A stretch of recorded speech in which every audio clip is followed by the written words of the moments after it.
So lately I've been doing a lot of thinking about the sandbox problem with D&D games, and here's the sandbox problem. When you do not give players any kind of a direction, the game can really stall out and get boring and get weird. So how do you overcome this? I've actually been thinking about this problem a lot because I've just started my Barren Lands campaign, and we actually played our first episode. You can find that link here. But as I think about what kind of encounters, plot arcs, things might happen in the upcoming sessions, I am really trying to draw a contrast between the survival, grindy, like survival nature of the campaign, and then what kind of storylines might be introduced. And we come to a point where there's a question to be asked, which is if you don't want to try to assert any kind of story onto the players, then it might be that if you just leave them to sandbox it out, it's going to get boring. It's going to get stale. But at the same time, you don't want to railroad. So what's the perfect middle line? Here's one thing that is important to remember. So your world has things going on. Now, in an Arctic setting, like in the Barren Lands, there's going to be less going on, like because it's the Arctic. There might be more like animal, wildlife things going on. There's going to be less like human stuff going on because fewer humans live there. It is literally like a cold, frigid Arctic wilderness. But still, there's going to be stuff going on. There are situations going on, larger situations. And so this is what you want to come down to. This is what you want to think about. This is what you want to focus on. As those situations unfold in your setting, they're going to, pass by the players. The players are going to see things. Maybe the players will even get approached by people who are involved in these things. This necessitates some world building stuff. This necessitates figuring out what the larger stories are going on in the world that the players will see. And if you haven't yet fleshed this out, this is a really good thing to do. This is better than thinking to yourself, what kind of encounter should I put in front of my players? That's not altogether a bad question. In fact, it can be a really good question. And sometimes that is the question to ask. But I would say a bigger, more beneficial question to ask is what stories are unfolding naturally in this area around these players anyway that they would see, and then what encounters might come across their path based on that larger story. So that larger story would be the thing that you would want to flesh out. So now let's go a level deeper and talk about how to make these stories interesting. These stories that are happening in front of the players that are just happening in your world, how do you make them more interesting so that your players will actually enjoy them and it'll be a fun part of the game? So here's what you want to do. First of all, you do want to get really clear on what's going on, like a clearly defined storyline. Like sometimes I think game masters make the mistake of just throwing an NPC with sort of like a thing going on in front of the players, or they throw a random encounter in, but they don't think about like the larger context of why that's happening. Now, once again, this is not always a problem, and sometimes this works out really well, but it is helpful to know the larger context, because if you know the larger context, then you kind of know about more subtle details, and those details add a lot. For example, if you just throw a bandit party attacking the group while they're on the road into the game, and it's just like, a mage, and then there's like 3 fighters and they attack the party. It's like, okay, that might be a good encounter. You can make those NPCs interesting, be like, yeah, they're local bandits. They're trying to make their way in the bandit world, right?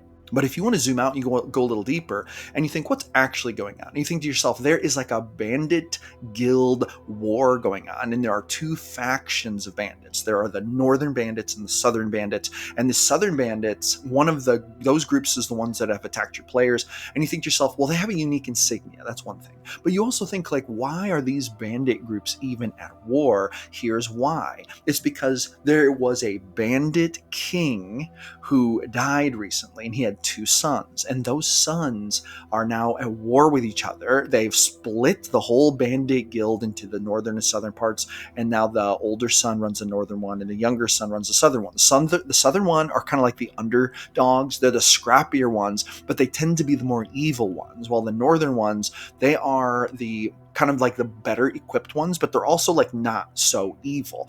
These bandits are kind of more like chaotic, not necessarily evil, right? So they're opportunistic, but they are not merciless. So if your group then is getting attacked by one of these southern groups, maybe they see that they're a little rougher, they're a little more evil, they have this insignia on their shoulder, and they're talking about their leader, and they call him the second son versus the first son. Maybe they're talking about that. See, you can add contextual details to the encounter when you know the larger overarching story that make it deeper and more interesting and really help you to inform exactly what's going on. And this really does make it feel more immersive, makes it feel more realistic. So how do you get that bigger context? Well, there's a couple different ways to do that. Number one, you could random roll it. I actually do this a lot. In fact, I have a book. It's a free download. It's called The Ultimate Plot Randomizer. Links in the description. It has 4D100 tables, let you roll random plot arcs on the fly. So you could download that, join my email list. It'll come in your first email.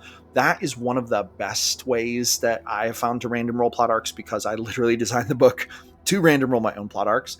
But you can also determine plot arcs by just thinking through it, right? So for example, in my Barren Lands campaign, so this is kind of unique. I didn't actually random roll the next part of the story. And the reason for that was because here's how I thought of it.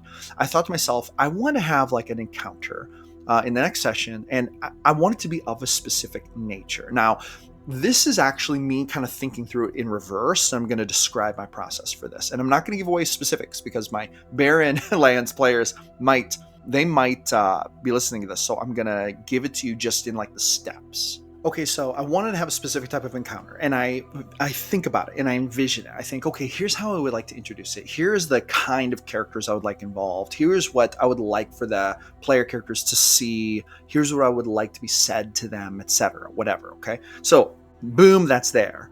Then I think to myself, well, how is that specific situation? How did it get here? So then I think about the bigger story and I back away from it. So it's okay.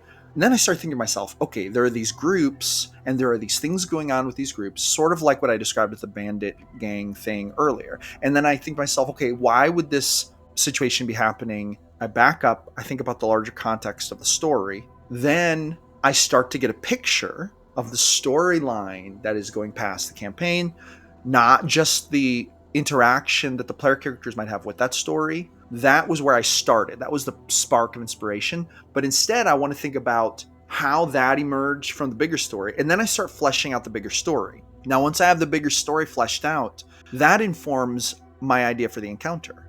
I think to myself, okay, I could make this encounter even deeper. I could have the non-player characters they meet, have this particular aspect going on, or I could have this type of creature or this type of monster instead, or maybe it's flavored differently this way with a little deeper context, kind of like what I was just describing with the bandit gangs. But that deeper context really helps to get informed by me understanding the bigger story structure. Now, there's a big story structure in the Barren Lands, but what about how it jets off into these smaller story structures? And then these story structures jut down into encounters that pass in front of the player characters. Now, the player characters can choose to bite on these things, or they can choose to leave them be.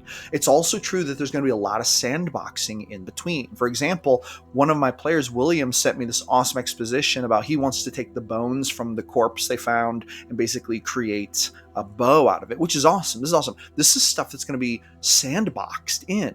But then if there's going to be an encounter of any kind, if something's going to cross their path, what is it? What it actually is I thought about an encounter, then I moved up and I thought about the larger story structure that encounter is a part of.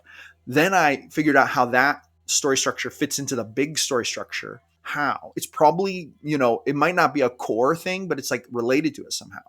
And then once we figure that out, we go all the way back down to the encounter and we flesh it out with more details. And once again, player characters may or may not choose to bite. This is just the nature of D&D. This is the nature of non-railroading. And of course, we're always willing to let go as GMs of are they going to pursue this? Are they going to ignore it? Are they going to kill the NPC I thought they were going to be friends with? Are they going to befriend the NPC that I thought they were going to be enemies with? Are they going to try to trade? Are they going to diplomatically resolve something I thought was going to be a combat? These are all possible scenarios. In fact, me as a GM, I want to let go of all those preconceived ideas, and I want to just put the encounter in front of them and then see how it turns out. That is the ultimate sandbox with storylines going on in your world. So really, it all comes down to this: sandbox, railroad, plot arcs. The truth is, the very best D&D games are games where players are allowed to sandbox their existence, But then there is a story that's going on in the world, and then that story parades itself in front of your player characters, and then they get to decide whether or not they want to be involved in it. In the individual aspects of it, do they want to talk to that NPC? Do they want to ignore that situation? Do they want to get involved in that hijinks? Do they want to choose to ignore all of it and go in a whole different direction, thinking to themselves, I don't want to be involved in that? This is all stuff that we give the characters. We let them have, because the story is about the player characters at the end of the day. It's not about the world. It's not even about the background stuff going on. It's the story of the player characters. And when the game master embraces this and they work with the players to create that narrative, that's when we get the very best games possible. And that's when you solve the sandbox storyline problem in D&D. Now, I want to give a huge shout out to our very first gold Ko-Fi sponsor, Craig.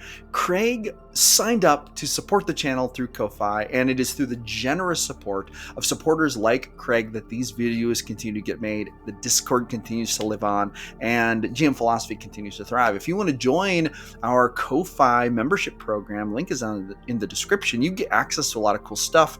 You get access to the entire GM Philosophy library, and you also get other things in different tiers. So jump down there, join that.